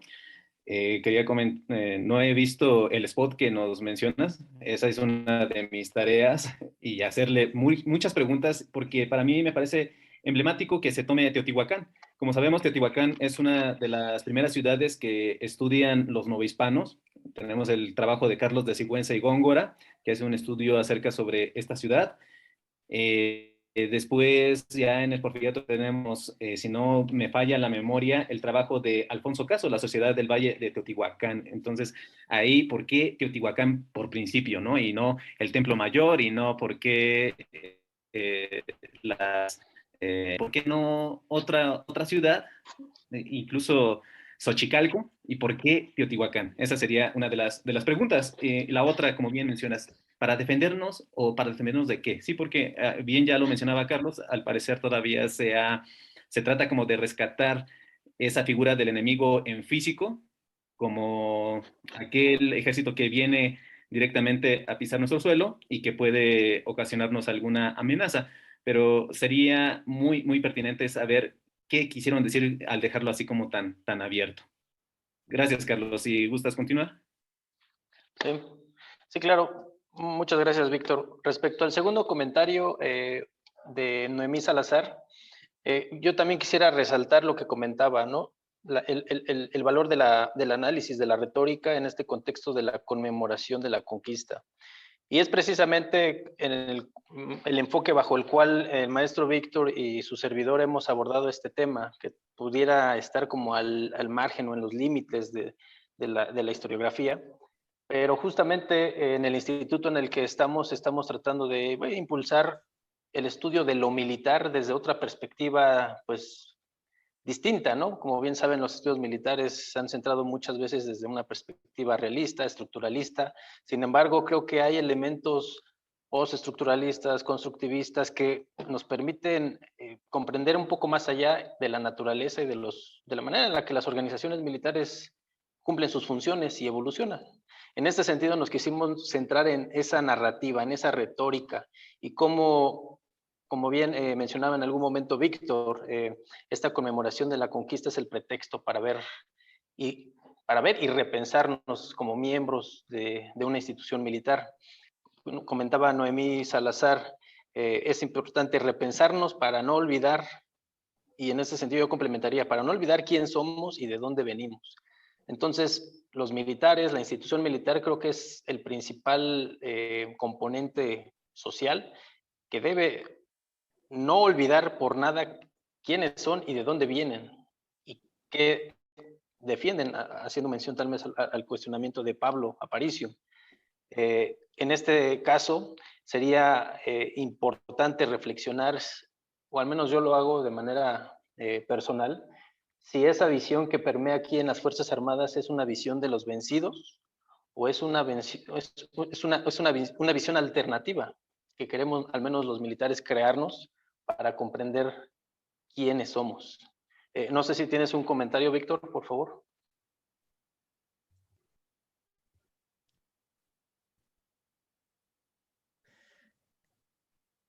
Si podemos también bueno, abreviar un poquito para claro. que puedan responder los demás. Sí. No, ya sería prácticamente todo, nada más sería un poquito abordar el comentario de la doctora Dana acerca sobre un ejemplo concreto acerca de cómo se resignifican estos símbolos o cómo se retoman estos símbolos al interior del ejército. Hay algunos elementos que nos ayudan a pensar en cómo se crea una especie de organización o de una cultura organizativa. Pensando simplemente en el edificio del Colegio Militar de Tlaloc, que tiene la figura de un mascarón de Tlaloc, ¿no? Y bueno, este edificio, pues de entrada es imponente. Quien haya tenido la oportunidad de verlo es gigantesco y es imponente, es una obra imponente. Y esto genera una cierta cultura de identidad o cierta identidad entre los estudiantes, primero que ahí van a formarse, porque pues, es todo un proceso, es un proceso también de aculturación, pasar de un proceso de la vida civil al mundo militar y justamente ver este tipo de símbolos que ellos van adquiriendo dentro de su personalidad. Y no solamente ellos, también los profesores, etcétera. Entonces existe toda una serie de prácticas y de situaciones un poquito largas de comentar, pero ese sería el ejemplo concreto de cómo las organizaciones se van creando y van resignificando esos símbolos y que al final de cuentas pues van a significar siempre algo entrañable porque es su escuela de formación. Solo en un minuto, igual para ejemplificar el cuestionamiento de Dana. Una práctica pudiera ser el discurso del general Vega García en el gobierno del sexenio de Vicente Fox, en respuesta a los comentarios de los comandantes del ejército estadounidense, en el cual afirmó que el ejército mexicano nunca pondría en manos de mandos estadounidenses a tropas mexicanas. Esa es, digamos, una práctica, un discurso, una postura derivada de ese nacionalismo, de ese arraigo nacional y de ese orgullo mexicano. Un segundo caso sería, por ejemplo, antes de iniciar las clases en varios planteles militares, incluso hasta en más alto nivel, siempre al inicio de un evento académico se hace un credo a la patria. Este credo a la patria es un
de estos discursos que se repiten, evidentemente no se repiten igual, se repiten siempre con sentidos distintos, ¿no? Siempre hay un cambio en esos regímenes de memoria, en esos modos de recordar. Pero bueno, hay una explicación que es muy simple y esto se encuadra perfecto con la ponencia que nos hablaba de los vencidos. Esta narrativa que no es histórica, que es una forma romántica de ver los relatos del pasado, pues está dividida en categorías que no son muy fáciles de procesar, son categorías binarias. Están los malos, están los buenos, los conquistados o los conquistadores, y ya sea que volteemos el mantel en la era conmemorativa y que a los conquistados llamemos conquistadores, siempre hay estos polos en una lectura, yo diría, pues de fondo marxista, ¿no? Es la eterna lucha entre el amo y el esclavo, que ni siquiera es marxista, es hegeliana. Y esta narrativa es muy poderosa porque nos ofrece claves simples para pensar los procesos históricos. Si en cambio uno se sitúa en procesos de más larga duración, en rupturas, en discontinuidades, inclusive, digamos, en el archivo puro y simple o en el trabajo etnográfico, como lo que hace Juan, no nos van a dar estos resultados. Ni todos los indígenas son indígenas, ni todos los indígenas son conquistadores, ni vencidos, ni vencedores, y ni todos esos pueblos y esa diversidad de identidades van a entrar en este relato nacionalista romántico que hoy migró de sentido a la memoria, ¿no? Teníamos la historia nacional heroica, maravillosa, futurista, y ahora tenemos la historia memoria, ¿no? Como diría Pierre Nora, además el historiador que empezó con este binomio historia-memoria, pero nos ofrecen claves sencillas. Me recuerdo mucho de esta historiadora, antropóloga argentina, Beatriz Arlo, en su trabajo sobre la memoria. Ella dice, son historias de circulación masiva, no responden a un trabajo sobre fuentes, no responden a una complejización de la realidad, responden a lo que quiere escuchar el público. Para eso es la memoria. François Hartog siempre lo dice, la memoria le dice al que escucha lo que quiere escuchar. Y si queremos que ahora el árbol de la noche triste se llame árbol de la noche victoriosa, pues maravilloso, eso remueve las bases del nacionalismo más básico. Pero la historia rala, gris, que podemos hacer desde las ciencias sociales no nos va a dar esos datos. Por otra parte, quisiera responder a esa misma pregunta de por qué el éxito es una de las cosas, digamos, que siempre tenemos en diálogo, Juan y yo. Si no hubiera esos indígenas homogéneos, monolíticos, esta visión de la conquista, no habría antropólogos ni historiadores en este país. O sea, una gran parte del trabajo antropológico e historiador que está hecho para alimentar este discurso nacional o este discurso público depende de que existan o de conformar estas realidades que después van a poner como objeto de estudio. Esta es una idea que Juan Castillo Cocom ha revisado y ha criticado en muchos de sus artículos. Y esto nos lleva a esa figura del intelectual público que produce y reproduce el discurso que sustenta la identidad nacional o que sustenta las identidades postcoloniales ahora. Es muy interesante ver que, por ejemplo, en toda la era del indigenismo y hasta donde llegó, el antropólogo es la figura clave. Él genera este efecto de identidad de los indígenas. Hay muchos trabajos sobre eso, ¿no? Cómo va conformándose esta figura del indígena a partir del trabajo antropológico y después cómo va alimentándose la antropología cuando ya existe este indígena esencial prehispánico. Es muy curioso que en el sexenio de Obrador lo que esté pasando es que es el historiador, sobre todo el del periodo colonial, el que está ocupando este lugar del intelectual público, el que está sirviendo a alimentar el relato monolítico también de la conmemoración. Pero por eso lo pensaría yo, ¿no? Siempre hay que estar como mirando estas narrativas con desconfianza, y cuyo éxito sí nos habla de muchos otros fenómenos. Sobre los libros de texto, bueno, hay un cambio, ¿no? No solo hablar de relativismo histórico, claro que se habló de relativizar la historia, pero el gran cambio, yo lo pondría en términos conceptuales. El gran cambio es que con este sexenio, primero el de Salinas de Gortari y particularmente con el de Fox, emerge algo que yo he llamado en mis textos el régimen memorial del pluralismo cultural. Y es a partir de ahí que toda la producción de manuales escolares, de programas de Estado, los de la CGBI, Educación Intercultural, Bilingüe, etcétera, van a volcarse a reescribir esos manuales escolares a partir del punto de vista de la diversidad cultural. Es decir, incorporar historias mayas, mijes, purépechas. El problema es que siguen pensando al país en un orden dividido entre indígenas y mestizos, y que entonces la diversidad cultural que aparece en esos libros de texto siempre es solo la diversidad indígena. Se nos olvida que en este país hubo chinos, libaneses, judíos, o sea, la diversidad está reducida en esos textos. No aprendemos la historia de las migraciones en México, aprendemos la historia de los pueblos originarios. Y eso es lo que se plasmó de manera muy particular a través del fondo, digamos, el acervo de programas de estudio en la Coordinación General de Educación Intercultural y Bilingüe. Entonces sí, hay cosas que hablan no solo de relativismo cultural, sino hasta ahora, sobre todo esos manuales y esos textos están hechos para recuperar esa idea de la diversidad cultural, ¿no? Que no es la única. Ya de la última ya casi no me acuerdo, ¿no? De esta cosa de lo de colonial y de defender frente al exterior, pues no sé, yo no comparto esa visión, ¿no? De que todas las olas del neoliberalismo son otra reconquista. Yo creo que hay que introducir un principio histórico ahí, diferenciar al presente del pasado. Es como en las discusiones que yo tengo en Francia, decir que el racismo de Estado actual es igual al del periodo de la colonización del siglo XIX, pues no. O que es una ola de fascismo o nazismo contemporánea, tampoco. Hay que entender el presente en sus términos, en su diferencia y en su convivencia con la historia. Entonces, hoy sí creo que tenemos que pensar a qué responde, o sea, pensar la conmemoración, pensar la ola conmemorativa, la obsesión memorial y estas nuevas políticas de memoria que con Obrador están mutando considerablemente. Creo que tenemos que pensar por qué. Por eso yo insistía en el concepto de regímenes de memoria. ¿Cuáles son las variables que vamos a observar ahí? Los cambios en la cultura política, en las preferencias de los llamados indígenas, las preferencias electorales. ¿Cómo vamos a cuantificar eso? ¿Qué importancia están teniendo los historiadores? Hay un montón de fenómenos. Digamos, la conmemoración es la punta de un iceberg. Y eso de abajo, o esa trama es la que vamos a tener que observar. Quizá no en la efervescencia de la conmemoración, no se puede observar el evento en el evento absolutamente instantáneo. Vamos a tener que tomar un poquito de distancia, quizá el año que entra, que veamos el fin de toda esta efervescencia conmemorativa y entender esos procesos que están ahí detrás, ¿no?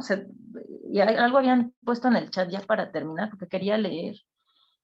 También se debe pensar la huella colonial que está latente en la historia de los países que surgieron de un proceso de conquista. Sí, pues sí hay huella, no dudo que sea una herida, pero no todos la vivieron de la misma manera, no todos son víctimas ni son victimarios.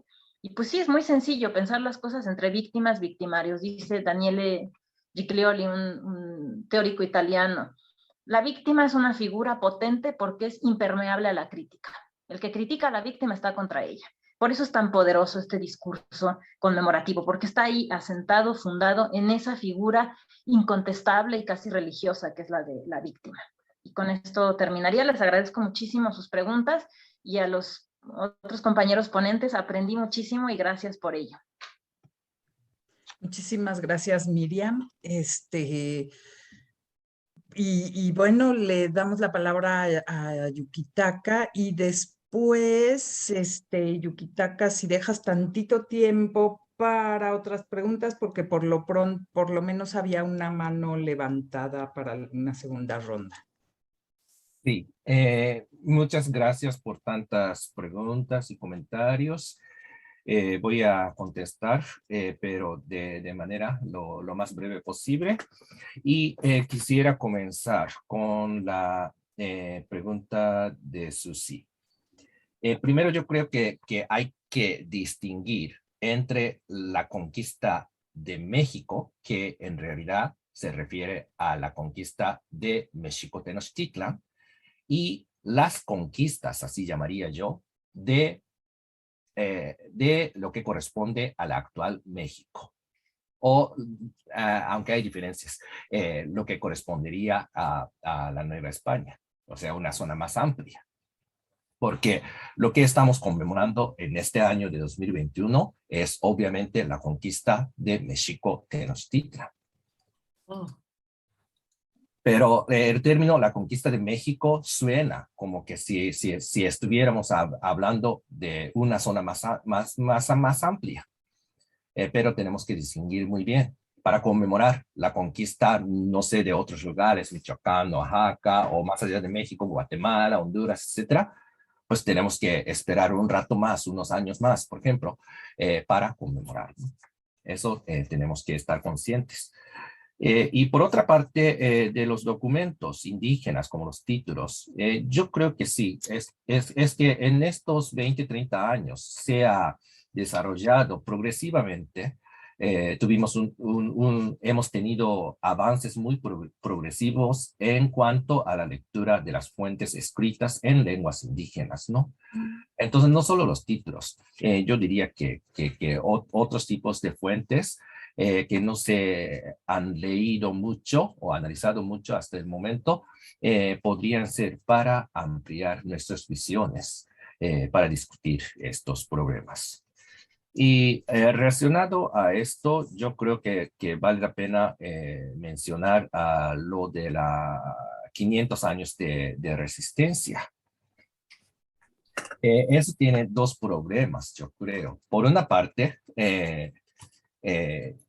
ese 500 años, porque como ya mencioné, la conquista de Tenochtitlan ocurrió en 1521, pero la conquista de otras zonas ocurrieron en otros años, entonces no necesariamente tiene que ser 500 años para todos los pueblos indígenas, obviamente.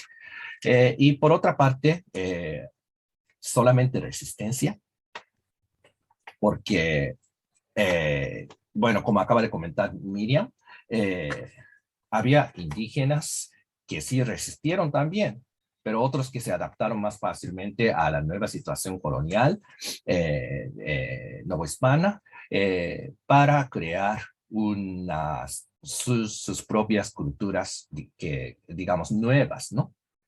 Entonces había distintos tipos de respuesta por parte de los habitantes del continente americano. Pero esta frase de resistencia nos da la impresión de que solo ellos resistían siempre, ¿no?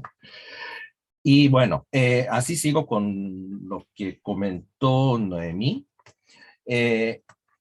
Sí, estoy totalmente de acuerdo de que tenemos que considerar bien las circunstancias políticas y económicas para discutir estos problemas de 2021, bueno, también de 1992.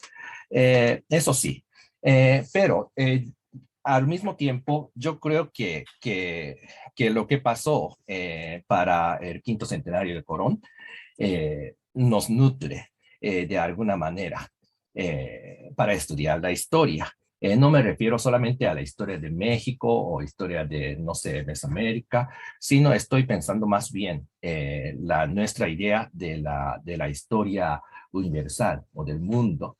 O sea, cómo captar toda una historia más grande, por decirlo así. Y eso tendrá que ver con la pregunta de Pablo, porque la idea de españoles versus indígenas o España versus, no sé, Mesoamérica o México, que sea, el continente americano, es una visión, es una mirada que originalmente proviene de las fuentes, de las versiones que dejaron escritos los españoles o los occidentales. Y esa es la versión tradicional para la historia de México y también la versión más o menos tradicional para la historia mundial. Pero en estas décadas hemos podido saber mucho más cosas, cada vez más cosas sobre el antiguo mundo mesoamericano. Entonces, yo creo que de ahí podemos hacer cierta reconsideración de cómo captar no solamente la historia de México, sino la historia del mundo, sin basarse solamente en la versión, en la mirada occidental tradicional. Entonces, siempre se han solido hablar de los españoles que conquistaron a los indígenas de América o indígenas de México, de Mesoamérica, cualquier que sea. Pero sí estoy dudando si es verdad eso. me parece más adecuado hablar no de España contra México. Bueno, para dar ejemplo, bueno, diría Mesoamérica, más bien. España contra Mesoamérica, sino el mundo occidental, o sea, Europa contra Mesoamérica, ¿no? Como contraparte. Entonces, ya con eso podemos quitar un poco más, con un poco más de facilidad, la idea de homogeneidad imaginada de los pueblos indígenas. Eran pues algo, tenían muchas cosas en común, como los europeos. Pues ellos tenían una cierta base cultural del mundo occidental. Los grupos indígenas a veces se aliaban, solo se intercambiaban o a veces se oponían, como los ingleses y los franceses a veces se peleaban, a veces estaban, en un tiempo eran amigos y luego se vuelven enemigos, etc. Entonces yo creo que la revisión del mundo mesoamericano, hablando de la época del contacto, puede afectar a nuestra discusión o revisión de la historia universal también, ¿no? Y entonces esa idea tendrá que ver quizás con lo que comentó Miriam hace rato, porque la idea de los indígenas, trata siempre de hablar de los indios indígenas, no es solamente el resultado de lo que han hecho los antropólogos o otros estudios de la época moderna y contemporánea, sino más bien tenemos que preguntar también hasta los orígenes, de dónde venían esa idea de agrupar a los indios, porque ellos nunca se consideraban que se formaban un grupo, ¿no? Muchas gracias, Yukitaka. Tenemos 2 manos levantadas. Creo que solo nos va a dar tiempo ya para estas 2 participaciones. Primero Norma Durán, después Elmi. Ok. Perdón, bueno, nada más es un comentario, una felicitación a los ponentes. Han sido excelentes ponencias. Lo que veo son muchos niveles historiográficos, históricos, lo que Miriam ha introducido sobre los regímenes memoriales y lo que también ha introducido también sobre los estratos, la concepción de la temporalidad, que es fundamental, ¿no? Yo creo que estamos perdiendo de vista que la formación de las naciones es a partir del siglo XIX, que en el siglo XVI España no existía, México no existía. Por lo tanto, no podemos jalar una idea como si hubiera un origen metahistórico, más allá de todo, y que ese origen continuara como una esencia, como algo trascendental a través de estos 500 años que ha pasado de historia. La historicidad es fundamental. Es fundamental, si no volvemos a aceptar los maniqueísmos que se nos imponen y que Miriam ha subrayado, ¿no? El discurso maniqueo es el discurso que más encuentra apoyo. Pero la pregunta que yo les quería hacer es, a ver, Miriam ha destacado que este discurso de la víctima, del indígena y sobre todo me gustaría también que Miriam me dijera cuándo nace la idea así como de pueblos originarios, o sea, como si hubiera esa esencia que nos determina fundamentalmente a todos aquellos que somos herederos de supuestamente de esta herencia, ¿no? ¿Por qué? Me gustaría, Miriam, que dijeras, o sea, tu opinión acerca de qué opinas de un nuevo concepto que son pueblos originarios, cuándo surgió, porque ya son indicativos de que hay algo que nos determina desde todo el tiempo. Ahora ya resulta que desde hace 700 años. Entonces, como historiador, me gustaría que dataras el surgimiento de esta nueva noción y únicamente contemplar que los momentos en que se fueron formando estos discursos tenemos que entender cuándo México se abrió. ¿Sí? ¿Por qué? Porque la globalización, la mundialización, el presentismo y todo lo que viene cruzado ahí México de alguna forma tiene que reaccionar a esta. La elección fue, abrirse y tener apertura que ahora se denosta completamente, y bueno, estoy de acuerdo, porque hay mucho que criticarle al discurso neoliberal.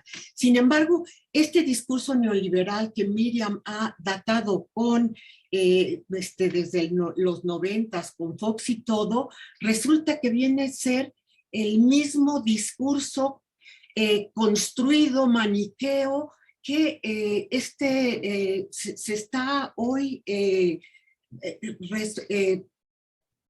el discurso que hoy se acepta un gobierno que dice que es de izquierda. O sea, el mismo discurso maniqueo, que victimiza, que quiere reintegrar y todo a estos pueblos, es un discurso fifí, según lo tengo entendido, o sea, surge desde los 90s. Entonces es paradójico, es increíble que precisamente este mismo discurso victimario sea el discurso que construyeron estos gobiernos neoliberales. Y bueno, la pregunta es, ¿cómo construir nación? Si yo me voy mejor con la idea del pluralismo, de la nación pluricultural, y se ha hablado de la herencia judía, la herencia polaca, lo que sea, y la herencia de la negritud, que ese prólogo maravilloso que volvió a hacer Womack para su edición de los 50 años de Zapata, ahí dice, reivindica esta negritud, ¿sí? ¿Cómo hacer nación, pero una nación ya no anclada en nacionalismos pasados, en nacionalismos maniqueos que pusieron buenos y malos? Norma, perdóname. ¿Cuál que sería te interrumpa. la forma, de formar nación? Una disculpa. Muchas felicidades, excelentes ponencias. Gracias, Norma. Elmi, tu pregunta rapidísima, porque solo tenemos algo así como 8 minutos para las respuestas. Bueno, tenía varias, pero bueno, voy a condensar en realidad. Bueno, la mesa me parece muy interesante. Particularmente yo me interesé mucho sobre este asunto de los historiadores militares, y por eso mi pregunta va hacia Víctor, haciéndote un poquito trampa, porque yo sé que no fue específicamente el tema de hoy. ¿Cuáles serían las diferencias? Yo sé que tú trabajas Argentina también. Entonces, si tú conoces esta historiografía también argentina, me gustaría así que de forma muy breve nos dijeras en dónde está anclado entonces esta legitimación del ejército en el caso argentino, que es tan diferente al de mexicano, no solo por el peso de las instituciones armadas en Argentina, sino por la misma historia que tiene en relación con los pueblos que hoy llamamos originarios. Si podrías de alguna forma sintetizar cuáles son las diferencias que tú encuentras con esto. Y bueno, felicitarlos a todos. Muchas gracias. Muchas gracias, Elmi. Adelante, pienso que, híjole, ahora vamos a empezar a ver Miriam, que las preguntas se dirigieron, luego Carlos y Víctor, y al final Yukitaka. Sí, ya tengo el micrófono. Pues muchas gracias, mi querida amiga Norma, por estos comentarios que creo que fueron la mejor escucha para lo que quise decir, ¿no? En efecto, hay que reintroducir e insistir en la historicidad de las maneras a partir de las cuales observamos el pasado. El pasado no es una realidad estable, es una materia cambiante, totalmente fluida, heterogénea. Para responder rápido, ¿no? ¿Cuándo aparece la idea de pueblos originarios? Bueno, hay varias ideas, ¿no? Están la categoría de indios, la categoría de indígenas, que es indios, bueno, aparece en el periodo colonial, se sigue manteniendo un tiempo en el siglo XIX, indígenas aparece con el indigenismo. Y otros trabajos han demostrado que con el indigenismo se genera una idea muy curiosa, que es que los indígenas contemporáneos, a los que pensamos indios vivos, además son herederos de ese pasado prehispánico. Es con el indigenismo que se hace esta fusión. Esto no está claro en el siglo XIX. Se genera una ancestralidad prehispánica de la nación, sobre todo en el Porfiriato. Hay un montón de trabajos también sobre eso, pero es con el indigenismo, en que esta fusión singular se hace, ¿no? Para darle un ancestro vivo a la nación, que está por ahí, que además está caído en desgracia, y entonces es el Estado el que va a redimirlo a través del indigenismo. Esto va a mutar completamente con el multiculturalismo a la idea de pueblos originarios, que a la vez que es lo mismo, es diferente, porque ya en la idea de pueblos originarios hay una idea de reivindicar el origen, pero también reivindicar la identidad como victimaria. Y curiosamente, datándolo, esta idea surgió con un programa de López Obrador cuando fue alcalde de la Ciudad de México. Se creó el PAPO, el Programa de Apoyo a Pueblos Originarios. Entonces, siempre sucede con estas cosas, no es esa identidad esencial la que hace la historia ni a las instituciones, sino la historia y las instituciones las que van a crear estos efectos de identidad. Y en la idea de pueblos originarios hay dos cosas. Hay una ancestralidad, ¿no? Que está viva, que no hay que dejar atrás, como el indigenismo, es un poco lo que dije en la ponencia, sino que hay que insistir, recuperar y además promover a través de todas las instituciones multiculturales. Esto es la gran fractura con el indigenismo. El indigenismo, en mucho de lo que fue, a pesar de lo que sucedió en los años 70 con su dilución en las políticas participativas, siempre había esta idea de integrar al indígena a la nación, al futurismo nacional. No, esto no pasa en el multiculturalismo. Hay que resarcirlo, hay que promoverlo, hay que reconstituirlo en su identidad y sobre todo hay que hacer un esfuerzo titánico para revalorar ese origen, que es la única manera de sanar el trauma. Eso está en esos documentos de la idea de pueblos originarios, de los programas de Estado para pueblos originarios, y curiosamente cada vez más, si vemos los censos, cada vez más personas se identifican como pueblos originarios porque hay más políticas. Yo he tenido alumnas, ¿no?, que son medio indígenas y a la vuelta de una licenciatura en una universidad intercultural ya no son indígenas, ya son pueblos originarios. Ya están como en esa idea. ¿Y cómo construir nación pluricultural? Yo me lo pregunto todos los días. Tengo una rama libanesa en mi familia, no me siento identificada con este aztequismo tenochtitlan centrado, memorial, originario. Una parte de mí y de mis orígenes no me habla ese relato. ¿Cómo construirla? Pues criticando estas nociones de originariedad que son, como lo dije, monolíticas, esencialistas y que dejan afuera un montón, ¿no? Ahí sí hay que insistir, criticar y sobre todo proponer, producir cosas que nos muestren la artificialidad de ese orden indígena, mestizo, originario, no originario, víctima, verdugo, español, indígena, y eso va a tener que ser en algún momento el contenido de nuevos libros de texto, de nuevo contenido visual, hay que voltearles a este discurso obradorista, foxista, salinista, que es exactamente el mismo, solo con tintes diferentes. Hay que voltearles el discurso y decirles, bueno, pues sabemos algunos que también somos los invisibilizados de la historia, ¿no? Y ni somos indígenas y ni somos españoles, pero sí somos mexicanos. Esa sería como mi respuesta tentativa. Gracias. Gracias. Para que les respondan Carlos y, ay Dios mío, perdón, Víctor, a Elmi, pero nada más voy a hacer un rápido añadido. Pueblos originarios también es una cosa que está desde los años 80, que en parte, yo no sé, en México sí, claro, se adoptó en ese momento, supongo que dice Miriam, pero tiene mucho que ver con los movimientos de derechos civiles de los primeros que se llamaron pueblos originarios, que no solo eran indígenas, sino en Estados Unidos y en otros lugares como Nueva Zelanda, los maoris y todos estos grupos que empezaron a utilizar esto de pueblos originarios. Si le contestan por favor a Elmi. Gracias. Sí, Elmi, me tomaste un poco en curva. No, sin embargo, muy interesante tu pregunta. Antes de todo, pues un abrazo muy, muy fuerte. Sí, hay una diferencia radical entre unas fuerzas armadas y las otras. Simplemente para poner un ejemplo, en el ejército argentino lo que se retoma es iconografía cristiana. A mí me llama la atención que tienen santos patronos como el arcángel San Miguel, a San Jorge, por ejemplo, los de caballería, tienen una iconografía muy, muy distinta. Algunos de sus libros, de sus obras, empiezan justamente hasta con el discurso de un sacerdote. Es el caso argentino muy, muy, muy, muy radical en cuanto a sus símbolos y en cuanto, por supuesto, a toda esta imaginación dentro de las Fuerzas Armadas. Ahora, otro aspecto también bien importante, ya para ir cerrando esta respuesta.